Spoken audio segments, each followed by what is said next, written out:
Hello everyone, welcome to this YouTube channel. इस video में black book of English vocabulary के top 100 synonyms का lecture number 4 cover करेंगे। तो अगर हम बात करें black book of English vocabulary का, तो जो काफ़ी इंपॉर्टेंट बुक है एसएससी एग्जाम के लिए। अगर आप किस एसएससी एग्जाम में बहुत सारे टाइप होते हैं, एक तो सीजीएल हो गया, सीएचएसएल, सीपीओ, एमटीएस। तो किसी भी एग्जाम के लिए प्रिपरेशन कर रहे हैं तो ये बुक आपके पास होना ही चाहिए। अगर आपके पास नहीं है और आप खरीदना चाहते हैं तो लिंक डिस्क्रिप्शन बॉक्स में है, जाके वहाँ से जल्दी से खरीद लीजिए, क्योंकि आप देख सकते हैं कितना इंपॉर्टेंट है। इसमें बहुत सारे आपको वर्ड मिल जाएंगे, one word substitution, idioms and phrase, the Hindu का वोकेबलरी मिल जाएगा, रूट वर्ड जो काफ़ी ज़्यादा इंपॉर्टेंट होता है वर्ड को पहचानने के लिए, phrasal verb, special word list आपको मिल जाएगा जो फोबिया से रिलेटेड होता है, और प्रैक्टिस सेट भी मिल जाएगा। तो इतने सारे चीज़ इसमें आपको मिल जाएंगे, इसलिए ये काफ़ी इंपॉर्टेंट बुक हो जाता है अगर आप तैयारी की बात करें तो। और बहुत सारे जो अच्छे टीचर हैं, देखिएगा, वो अगर आपको बेसिक स्ट्रॉन्ग करना है वोकेब्स का तो वो आपको सजेस्ट करते हैं कि आप ये वाला बुक पढ़िए। तो चलिए शुरू करते हैं वीडियो। इसमें एक एक वर्ड को अच्छे से समझेंगे, उसके मीनिंग को, उसके हिंदी मीनिंग को और उसके सिनोनिम्स को। तो ये फोर्थ लेक्चर है। इसमें दिया गया है पहला वर्ड डेसिमेटेड। डेसिमेटेड की बात करें तो अगर इसके मीनिंग की बात करें तो इसका मीनिंग हो जाता है नाश करना, किसी चीज़ को क्या कर देना, नाश कर देना। ठीक है, डेसिमेटेड मतलब क्या हो जाता है, नाश करना। तो साथ में हम लोग नोट भी करते रहेंगे। ठीक है, आप भी नोट करते रहिएगा जो भी वर्ड यहाँ पे कवर कराया जाएगा, क्योंकि नोट करने से चीज़ें जल्दी से याद हो जाती है। तो डेसिमेटेड मतलब क्या हो गया, नाश कर देना। ठीक है, नाश करना, किसी चीज़ को तबाह कर देना। तो आप डी से ही बताइए कि इसका एक और सिनोनिम्स क्या हो सकता है। अगर पता है तो बताइए, नहीं तो नहीं पता है तो आप साथ में नोट भी करते चलिएगा। तो डिस्ट्रॉय वर्ड आप सुने होंगे। ठीक है, डिस्ट्रॉय, डिस्ट्रॉयड मतलब क्या होता है, किसी चीज़ का नाश कर देना, तबाह कर देना, बर्बाद कर देना। तो डेसिमेटेड, डिस्ट्रॉयड दोनों क्या है, रिलेटेड है एक दूसरे का, और दोनों क्या है, सिनोनिम्स भी हैं। तो इसका मीनिंग क्या हो गया, नाश कर देना हो गया। अगले वर्ड की तरफ चलते हैं। अगला वर्ड है डेलिबरेट। क्या है, डेलिबरेट। डेलिबरेट मतलब होता है जानबूझकर। क्या होता है, जान बूझकर। मतलब बहुत लोग जो होते हैं, देखिएगा, जानबूझकर कोई ना कोई गलती करते रहते हैं। ठीक है, तो इसका हिंदी मीनिंग क्या हो गया, जानबूझकर कोई ऐसा काम कर, कोई भी काम जानबूझ के करना, उसको बोलते हैं डेलिबरेट। यानी कि उनका इंटेंशन ही था कि कुछ गलत करने का या सही करने का, तो उसको बोलते हैं जानबूझ के। अगर सिनोनिम्स की हम बात करें तो इसका सिनोनिम्स क्या हो सकता है, अगर आपको पता है तो बताइए जल्दी से। तो सिनोनिम्स की हम बात करें तो इसका सिनोनिम्स क्या हो सकता है, इंटेंशनल। क्या हो सकता है, इंटेंशनल, यानी कि जिसका इरादा हो वही चीज़ करने का, उसको क्या बोलते हैं, जानबूझकर करना। यानी कि इंटेंशन मतलब क्या होता है, इरादा। तो इंटेंशनल इसका सिनोनिम्स हो जाएगा। ठीक है, इंटेंशनल हो जाएगा, या फिर इंटेंडेड। क्या हो जाएगा, इंटेंडेड। ये इसके सिनोनिम्स हो जाएंगे। तो अगले वर्ड की तरफ चलते हैं। अगला वर्ड है डेल्यूज। डेल्यूज की बात करें तो डेल्यूज मतलब होता है बाढ़। क्या होता है, बाढ़। जो बहुत ज़्यादा पानी आ जाता है किसी एरिया में तो उसको फ्लड बोला जाता है या फिर बाढ़ बोला जाता है। तो सिनोनिम्स आप इजीली एक एक तो हम बता ही दिए कि क्या होता है, फ्लड होता है। ठीक है, फ्लड मतलब क्या होता है, बाढ़ आ जाना। ठीक है, और दूसरा ओवरफ्लो हो सकता है। क्या हो सकता है, ओवरफ्लो। बाढ़ कब आता है, जब पानी ओवरफ्लो करने लगती है, नदियाँ जो है या नहर है, तो जब उसका पानी ओवरफ्लो हो जाएगा, ज़्यादा हो जाएगा, ज़्यादा होकर बहने लगता है, तभी बाढ़ आता है। अगला वर्ड है डेस्पोंडेंट। डेस्पोंडेंट की बात करें तो डेस्पोंडेंट का मतलब होता है हताश। क्या होता है, हताश। ठीक है, हताश इसका हिंदी मीनिंग हो जाएगा। ठीक है, सिनोनिम्स की अगर हम बात करें तो सिनोनिम्स इसका क्या हो सकता है, तो डिजेक्टेड हो सकता है। क्या हो सकता है, डिजेक्टेड हो सकता है। और क्या हो सकता है, तो और हो सकता है डिप्रेस्ड हो सकता है। ठीक है, क्या हो सकता है, डिप्रेस्ड हो सकता है। यानी कि देखते होंगे कि बहुत बार जब किसी के साथ कुछ बुरा हो जाता है तो वो बंदा डिप्रेशन में चला जाता है, हताश हो जाता है। ठीक है, निराश, हताश, ये सिनोनिम्स है। ठीक है, एक दूसरे के यानी कि सिमिलर है। तो डिस्पोंडेंट मतलब क्या हो गया, डिप्रेस्ड हो गया, डिजेक्टेड हो गया। अगला वर्ड है डेट्रीमेंटल। क्या है, डेट्रीमेंटल। आप यहाँ पे देख रहे होंगे ए एल आया है, तो वर्ड के लास्ट में जब ए एल आया ना तो एडजेक्टिव की तरह काम करता है। तो ये चीज़ आप ध्यान में रखिएगा। डेट्रीमेंटल मतलब होता है हानिकारक।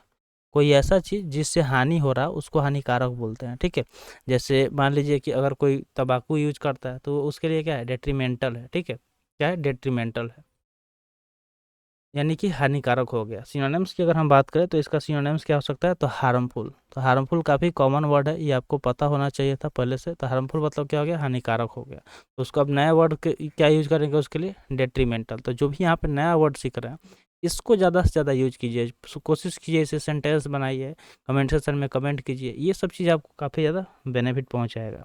अगला वर्ड है डिसर्न। डिसर्न की बात करें तो डिसर्न मतलब होता है किसी को पहचानना। क्या करना, पहचानना। ठीक है, आइडेंटिफाई करना। तो पहचानना इसका हिंदी मीनिंग हो जाएगा। ठीक है, अगर सिनोनिम्स की हम बात करें तो इसका सिनोनिम्स क्या हो जाएगा, डिस्क्रिमिनेट हो जाएगा, क्या हो जाएगा, डिस्क्रिमिनेट, डिस्क्रिमिनेट, ठीक है, डिस्क्रिमिनेट इसका हिंदी सिनोनिम्स हो जाएगा। या फिर और क्या हो सकता है, तो और हो सकता है परसीव हो सकता है, क्या हो सकता है, परसीव, PERCE, एक मिनट, परसीव हो जाएगा, ठीक है, PERCEIVE, ठीक है, CEIVE, परसीव, ठीक है, परसीव या फिर डिस्क्रिमिनेट, जिसका मीनिंग होता है पहचानना। अगला वर्ड दिया गया है ड्रैग, क्या है, ड्रैग, ड्रैग मतलब होता है किसी चीज़ को खींचना, ठीक है, क्या होता है, खींचना। जैसे आप एक लाइन ऐसे खींच रहे हैं तो उसको क्या बोलेंगे, ड्रैग बोलेंगे। अगर सिनोनिम्स की हम बात करें तो सिनोनिम्स क्या हो जाएगा, पुल हो जाएगा, ठीक है, या फिर पुल भी हो सकता है। जैसे बहुत सारा गेट होता है जिसे हम खींचना भी पड़ता है, और बहुत सारा आप दरवाज़ा देखेंगे तो पुश करना होता है, ठीक है, तो पुश मतलब ढकेलना और पुल मतलब खींचना, ठीक है, ये चीज़ आपको ध्यान में रखना है। अगला वर्ड दिया गया इबुलिएंट, क्या होता है, इबुलिएंट दिया गया है। तो इबुलिएंट की बात करें तो इबुलिएंट मतलब होता है जोशीला, जिसके अंदर काफ़ी जोश भरा हो, ठीक है, जोशीला। जैसे नीरज चोपड़ा को देख लीजिए, कितना जोश है उनके अंदर, वो हमेशा आजकल जीत ही रहा, ठीक है। यहाँ पे स दीर्घई वाला होगा, ठीक है, ये चीज़ आप ध्यान में रखिएगा कि स दीर्घई वाला होगा, ठीक है। तो जोशीला इसका हिंदी मीनिंग हो जाएगा, ठीक है। इबुलिएंट मतलब क्या हो जाएगा, जोशीला, जोशीला। यहाँ पे देखिए बुल, बुल क्या होता है, जो बुल मतलब सांड होता है, और सांड हमेशा क्या होता है, जो उसमें होता है उसके पास बहुत ज़्यादा ताकत होता है। तो इस तरह आप इसको रिलेट करके याद रख सकते हैं। अगला यहाँ पे सिनोनिम्स दिया गया है, तो सिनोनिम्स की अगर हम बात करें तो सिनोनिम्स क्या हो जाएगा, इंथुआस्टिक हो जाएगा, क्या हो जाएगा, इंथुसियास्टिक, ठीक है, इंथुसियास्टिक इसका सिनोनिम्स हो जाएगा। तो इसका स्पेलिंग आप ध्यान में रखिएगा, ENTHUSIASTIC, इंथुसियास्टिक इसका सिनोनिम्स हो जाएगा। अगला दिया गया एक्सटेसी, क्या है, एक्सटेसी, एक्सटेसी की बात करें तो इसका मीनिंग होता है परमानंद, परमानंद, ठीक है। परमानंद यानी कि का मतलब क्या होता है, परम आनंद, जो बहुत ज़्यादा आनंद हो जिस चीज़ में, उसको बोलते हैं परम आनंद। अगर सिनोनिम्स की हम बात करें तो इसका सिनोनिम्स क्या हो जाएगा, तो जॉय हो जाएगा, ठीक है, क्या हो जाएगा, जॉय हो जाएगा, हैप्पीनेस हो जाएगा, जॉय हो जाएगा, हैप्पीनेस हो जाएगा, ठीक है। यहाँ पे एक चीज़ आप ध्यान में रखिएगा, एनी एस आया है, तो जब भी वर्ड क्लास में एनी डबल एस है, वो नाउन की तरह काम करता है, ये चीज़ आपको नोट कर लेना है। अगले वर्ड की बात करें तो अगला वर्ड है इफिशियंट। इफिशियंट मतलब होता है कुशल, जिसके अंदर स्किल हो, कुशल हो कोई काम करने का, उसको बोलते हैं इफिशियंट, क्या बोलते हैं, इफिशियंट। सिनोनिम्स की अगर हम बात करें तो इसका सिनोनिम्स कैपेबल हो सकता है, यानी कि जो किसी काम करने के योग्य हो, ठीक है, कैपेबल हो, इफिशियंट हो, कॉम्पिटेंट, कॉम्पिटेंट, ये दोनों इसके सिनोनिम्स हो जाएंगे, तो इसको नोट कर लीजिएगा। अगला वर्ड दिया गया है इलास्टिक। इलास्टिक की बात करें तो इसका मीनिंग होता है लचदार, क्या होता है, लोचदार, लोचदार इसका हिंदी मीनिंग होता है। जैसे आप देखते होंगे जो रबर वगैरह होता है वो क्या होता है, इलास्टिक, उसको आप मान लीजिए कि इतना बड़ा होता है, जब इसको उसको जब खींचते हैं तो वो इतना बड़ा हो जाता है, और फिर जैसे छोड़ते हैं फिर अपने शेप में वापस आ जाता है, तो वो क्या होता है, इलास्टिक। इलास्टिक का देखिए, इलास्टिक का डिफिनेशन जब हम लोग पढ़ रहे थे तो हमारे सर बताए थे कि जो खिंचा के खींचा जाए, यानी कि आप इसको जब खींचे और फिर वापस से खींचा जाए, उसको बोलते हैं इलास्टिक, ठीक है। और एक प्लास्टिक होता है, प्लास्टिक भी आप सुने होंगे, तो जो खिंचा के नहीं खींचा, जो प्लास्टिक होता है उसको अगर खींच दिए तो फिर वापस से नहीं खिंचाएगा, उसको बोलते हैं प्लास्टिक, समझ गए। तो इलास्टिक मतलब होता है लोचदार होता है, जो मतलब रबर वगैरह आप देखे होंगे तो उसको क्या बोलते हैं, इलास्टिक बोलते हैं। उसका नेचर कैसा होता है, इलास्टिक होता है। तो फिजिक्स अगर आप पढ़े होंगे तो आप इसको, इसका मीनिंग पता होगा, इसका डिफिनेशन पता होगा। अगर इसके सिनोनिम्स की बात करें तो इसका सिनोनिम्स क्या हो जाएगा, फ्लेक्सिबल हो जाएगा, क्या हो जाएगा, फ्लेक्सिबल हो जाएगा। बीएलई वाला वर्ड एडजेक्टिव होता है, ये चीज़ आपको ध्यान में रखना है, ठीक है, बीएलई वाला वर्ड एडजेक्टिव हो जाता है। अगला वर्ड दिया गया है इल्यूसिव। इल्यूजिव की बात करें तो इसका मीनिंग होता है मायावी, क्या होता है, मायावी, मायावी इसका हिंदी मीनिंग हो जाएगा, ठीक है। इल्यूजिव मतलब मायावी होता है। अगर सिनोनिम्स की बात करें तो इंटेंजिबल हो जाएगा, क्या हो जाएगा, इंटेंजिबल। और क्या हो सकता है, तो बैफलिंग हो सकता है, ठीक है, बैफलिंग, BAFFLING, ये दोनों इसके सिनोनिम्स हो जाएंगे। नेक्स्ट वर्ड की बात करें तो नेक्स्ट वर्ड है इमेंसिपेट। इमेंसिपेट का मतलब होता है स्वतंत्र करना, किसी चीज़ को आज़ाद कर देना, स्वतंत्र कर देना, तो स्वतंत्र करना इसका हिंदी मीनिंग हो जाएगा। सिनोनिम्स की बात करें तो सिनोनिम्स इसका क्या हो सकता है, तो लिबरेट हो जाएगा, क्या हो जाएगा, लिबरेट, LIBERATE, लिबरेट मतलब होता है स्वतंत्र करना। नेक्स्ट है इम्फेसाइज।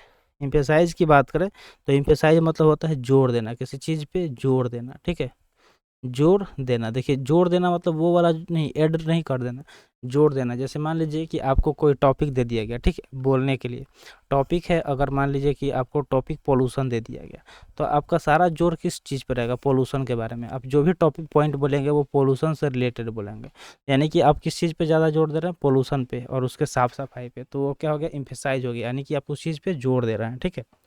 तो चलिए इसका सिनोनिम्स हम देख लेते हैं। तो सिनोनिम्स की बात करें तो सिनोनिम्स इसका क्या हो जाएगा? स्ट्रेस, स्ट्रेस हो जाएगा, या फिर सिग्निफिकेंस हो जाएगा। क्या हो जाएगा? सिग्निफिकेंस। ये दोनों इसके सिनोनिम्स हो जाएंगे, ठीक है। अगले वर्ड की बात करें तो अगला वर्ड है इनगल्फ। क्या होता है? इंगल्फ। इंगल्फ दिया गया जिसका मीनिंग होता है निगल जाना। क्या होता है? निगल जाना, यानी कि कोई चीज़ जो सीधे मतलब निगल जाना। जैसे जो अजगर वगैरह के आपको आप देखे होंगे, ठीक है। अजगर, अजगर क्या है? सांप है। तो वो क्या होता है कि जो उसका शिकारी हो मतलब शिकार होता है वो उसे निगल जाता है, डायरेक्ट उसे क्या करता है? निगल जाता है अपने पेट में। तो इंगल्फ मतलब क्या होता है? निगल जाना। अगर सिनोनिम्स की बात करें तो इसका सिनोनिम्स इन्वेलप हो जाएगा। क्या हो जाएगा? इन्वेलप, इन्वेलप हो जाएगा, या फिर इनंडेट हो जाएगा। क्या हो जाएगा? Inundate, ENUNDAT। इनंडेट मतलब क्या होता है? निगल जाना किसी चीज़ को। इन्वेलप आप देखे होंगे, जो ये इन्वेलप होता है लेटर बॉक्स वाला, ठीक है, इस तरह का होता है ना। तो इसको हम लोग ओपन करके इसमें जो भी लेटर होता है उसको डाल देते हैं, यानी कि वो क्या हो जाता है? उससे निगल जाता है। तो इन्वेलप मतलब समझ गए? निगल जाना। अगला वर्ड दिया गया है इनिग्मा। क्या दिया गया? इनिग्मा, जिसका मीनिंग होता है पहेली। क्या होता है? पहेली। पहेली आप जानते होंगे, जो बुझौल जिसको बोला जाता है देसी लैंग्वेज में, तो पहेली उसको बोलेंगे। तो इनिग्मा मतलब क्या हो गया? पहेली। अगर सिनोनिम्स की बात करें तो इसका सिनोनिम्स क्या हो जाएगा? पजल हो जाएगा। क्या हो जाएगा? पजल हो जाएगा। और क्या हो सकता है? तो रीडल हो जाएगा, ठीक है। रीडल, रीडल बहुत सारा होता है। आप जाएंगे गाँव में तो आपसे लोग मतलब पूछता है, ठीक है। रीडल बहुत तरह का होता है, कुछ फनी रीडल भी होता है। तो आई होप आपको समझ में आ गया होगा इनिग्मा मतलब क्या होता है। अगला वर्ड दिया गया इनॉर्मस। इनॉर्मस देख रहे होंगे लास्ट में ओइवेस आया है। तो ओइवेस जब भी आए वो वर्ड एडजेक्टिव की तरह काम करता है। ये एडजेक्टिव सफिक्स है, आपको ध्यान में रखना है। इसका मीनिंग होता है कोई चीज़ जो बहुत विशाल हो। क्या हो? विशाल हो, बड़ा हो, उसको इनॉर्मस बोलेंगे। अगर सिनोनिम्स की हम बात करें तो इसका सिनोनिम्स क्या हो जाएगा? तो इमेंस हो जाएगा, इमेंस हो जाएगा, या फिर ह्यूज हो जाएगा। क्या हो जाएगा? ह्यूज हो जाएगा। द हिंदू वाला जो वोकेब्स हम कराते हैं डेली सुबह में, अगर आप वो देखे होंगे तो उसमें बहुत बार इनॉर्मस वर्ड यूज हुआ है, जहाँ पे हम हिमालय का एग्जाम्पल लिए थे कि मान लीजिए हिमालय है। क्या है? द हिमालय। जो द हिमालय है वो क्या है? काफ़ी बड़ा है, काफ़ी इनॉर्मस है, काफ़ी इमेंस है, या फिर ह्यूज है। तो इसका और भी आप सिनोनिम्स बता सकते हैं अगर आपको पता होगा तो। चलिए आगे बढ़ते हैं नेक्स्ट वर्ड की तरफ। नेक्स्ट वर्ड है इंटाइस। इंटाइस मतलब होता है लुभाना। कोई चीज़ जो भा जाना, पसंद आ जाना, उसको बोलते हैं लुभाना, ठीक है। अगर सिनोनिम्स की हम बात करें तो इंटाइस का सिनोनिम्स क्या हो सकता है? तो इसका सिनोनिम्स हो सकता है लियोर हो सकता है। क्या हो सकता है? लियोर हो सकता है, ठीक है, या फिर इंट्रैप हो सकता है। इन ट्रैप हो सकता है। ये दोनों इसके सिनोनिम्स हो जाएंगे। अगला वर्ड आपके सामने वर्ड है स्पियोनेज। क्या है? स्पियोनेज, जिसका मीनिंग होता है किसी पे जासूसी करना, ठीक है। जासूसी, जासूसी इसका हिंदी मीनिंग हो जाएगा। सिनोनिम्स की अगर हम बात करें तो इसका सिनोनिम्स क्या हो जाएगा? तो स्पाइंग, किसी पे नज़र रखना, जासूसी करना कि वो क्या कर रहा है क्या नहीं कर रहा, ठीक है। स्पाइंग मतलब क्या हो गया? जासूसी करना। अगला वर्ड दिया गया इजास्परेट। क्या है? एग्जास्परेट। तो यहाँ पे इसको एक्स कर लीजिएगा, ठीक है, इसको एक्स कर लीजिए। चलिए इसको हम कट कर दे रहे हैं। वर्ड क्या है? EXASPERATE, एग्जास्परेट। एग्जास्परेट की बात करें तो इसका मीनिंग क्या हो जाएगा? तो इसका मीनिंग हो जाएगा इन्फ्यूरिएट। क्या हो जाएगा? सिनोनिम्स इसका इन्फ्यूरिएट हो जाएगा। इसका हिंदी मीनिंग होता है भड़काना, किसी को क्या कर देना? भड़का देना। तो सिनोनिम्स की हम बात करें तो इन्फ्यूरिएट हो सकता है। क्या हो सकता है? इन्फ्यूरिएट, ठीक है, इन्फ्यूरिएट, ये इसका सिनोनिम्स हो जाएगा। फ्यूरियस मतलब क्या होता है कि कोई जो गुस्से में हो उसको फ्यूरियस बोलते हैं। तो यहाँ पे फ्यूरी, फ्यूरी मतलब क्या होता है? किसी को भड़का देना। जब कोई इंसान भड़क जाता है तो वो गुस्से में आ जाता है। तो आई होप आपको समझ में आ गया होगा वर्ड। तो आज के लिए इतना ही। आज का सेशन यहीं पर समाप्त हुआ। सेशन कैसा लगा कमेंट सेशन में ज़रूर बताइएगा। और आप ये जो ब्लैक बुक का बुक है, ठीक है, ये जल्दी से ऑर्डर कर दीजिए। लिंक आपको डिस्क्रिप्शन बॉक्स में मिल जाएगा, तो वहाँ से ऑर्डर कर लीजिए और जिसे पढ़ते रहिए। इससे आपका जो वोकेब्स का फोबिया है वो जल्दी से ख़त्म हो जाएगा। तो मिलते हैं फिर अगले वीडियो में। Thanks for watching. जय हिंद।